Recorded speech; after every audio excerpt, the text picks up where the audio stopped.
ഇത് അച്ചൻകോവിൽ അയ്യപ്പ ക്ഷേത്രം. നിങ്ങൾ ഈ കാണുന്നത് അച്ചൻകോവിൽ അയ്യപ്പ ക്ഷേത്രമാണ്. അച്ചൻകോവിൽ ആണ്ടവൻ എന്നാണ് ഈ ഇവിടുത്തെ ഭഗവാനെ എല്ലാവരും വിളിക്കുന്നത്.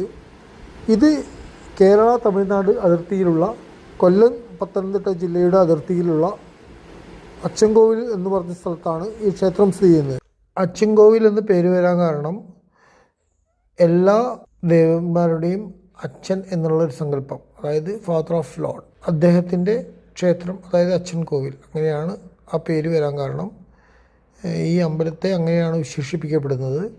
പിന്നെ ഈ അമ്പലത്തിൻ്റെ തൊട്ടടുത്ത് തന്നെയാണ് അച്ചൻകോവിലാർ ഒഴുകുന്നത്. അച്ചൻകോവിലാറിൻ്റെ ഉത്ഭവസ്ഥാനവും ഇതിനടുത്ത് തന്നെയാണ്.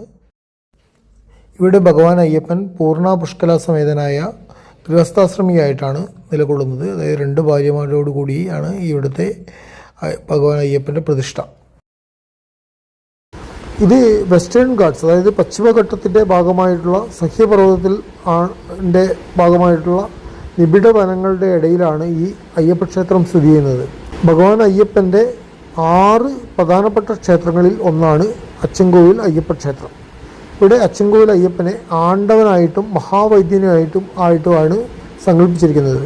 മഹാവൈദ്യൻ എന്ന് പറയാൻ കാരണം ഭഗവാന്റെ ഇടത്തെ കയ്യിൽ എപ്പോഴും ചന്ദനം ഉണ്ടായിരിക്കും. ആ ചന്ദനം എന്ന് പറഞ്ഞാൽ ഇവിടെ പാമ്പ് കടിയേറ്റ് വരുന്നവർക്കും തേളിൻ്റെ കടിയേറ്റ് വരുന്നവർക്കും കഴിക്കാനുള്ള സിദ്ധ ഔഷധമാണെന്നാണ് വിശ്വാസം. അതുപോലെ തന്നെ ഈ ചന്ദനം കഴിച്ചു കഴിഞ്ഞാൽ നമ്മുടെ പല അസുഖങ്ങളും മാറും എന്നുള്ള ഒരു വിശ്വാസം കൂടെ ഈ നാട്ടിലുണ്ട്.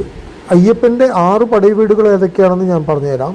1 കുളത്തൂപ്പുഴ, 2 ആര്യങ്കാവ്, 3 എരുമേലി, 4 ശബരിമല, 5 അച്ചൻകോവിൽ, 6 മുത്തയ്യാണ്. ശബരിമല പോലെ തന്നെയുള്ള പാപനാശത്തിനടുത്തുള്ള ഒരു അമ്പലമാണ് മുത്തയ്യനാർ കോവിൽ.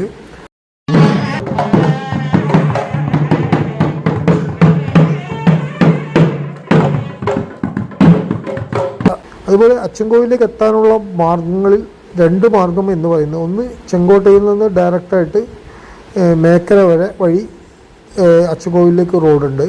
ഇപ്പോൾ പുതിയൊരു റോഡ് കൂടി കേരള ഗവൺമെൻറ്റിൻ്റെ ഭാഗത്തു നിന്നുണ്ടായിട്ടുണ്ട്. അത് പുനലൂരിൽ നിന്ന് അലിമുക്ക് ജംഗ്ഷൻ വഴി ചെമ്പനരുവി, മുള്ളുമല എന്നീ സ്ഥലങ്ങളിലൂടെയാണ് അച്ചൻകോവിലേക്ക് എത്തുന്നത്. പക്ഷേ ഈ റോഡ് നിബിഡ വനമാണ്. ആനകളും കടുവകളും ഒക്കെയുള്ള, കാട്ടുപോത്തൊക്കെയുള്ള നിബിഡ വനമാണ്. അതുകൊണ്ട് യാത്ര ചെയ്യുമ്പോൾ വളരെയധികം സൂക്ഷിക്കേണ്ടതുണ്ട്.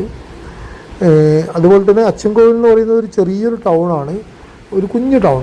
പെട്രോൾ പമ്പൊന്നുമില്ല, മെഡിക്കൽ ഷോപ്പില്ല.